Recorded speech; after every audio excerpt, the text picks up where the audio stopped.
ഇത് ഞാൻ ഗൗതം സാറിന് ചെയ്തു തരുന്നൊരു സഹായമല്ല. നമ്മുടെ ബിസിനസ് ലോകത്തിനെയാണ് ഞാൻ സഹായിക്കുന്നത്.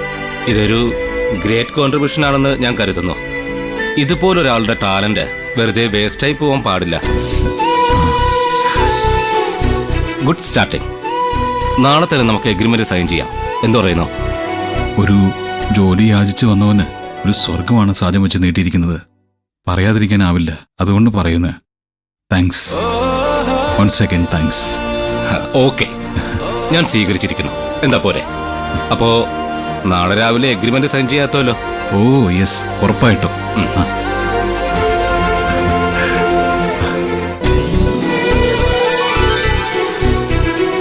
സാധാരണ ഓരോ വർഷവും ഞങ്ങൾ ഓർഫനേജുകൾക്കാണ് ഡൊണേഷൻ കൊടുക്കാറ്. പക്ഷേ ഇത്തവണ ഞങ്ങളത് മാറ്റി.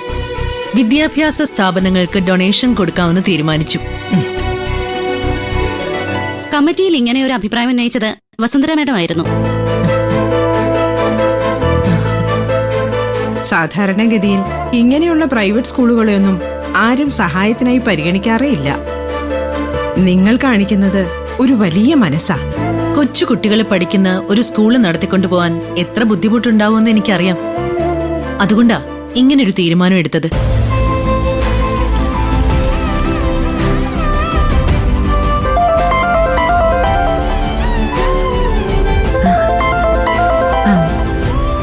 ഗൗതമന്റെ കോളിന് വേണ്ടി ഞാൻ കാത്തിരിക്കുമായിരുന്നു. ആ, പോയ കാര്യമൊക്കെ എന്തായി? ടീച്ചർ പഠിപ്പിലൊക്കെ കഴിഞ്ഞ് ഇറങ്ങിയോ? രാവിലത്തെ ക്ലാസ് കഴിഞ്ഞു. ഇനിയിപ്പോ ഉച്ചയ്ക്ക് ശേഷം 2 പീരീഡ് ഉണ്ട്.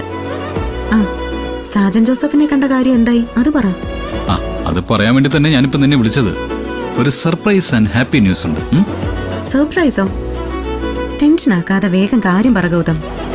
ഞാൻ സാധനെ കണ്ടിട്ട് എന്തെങ്കിലും ഒരു ജോലി തരണമെന്നേ പറഞ്ഞുള്ളൂ. ജോലിയോ? അതെന്തിനാ?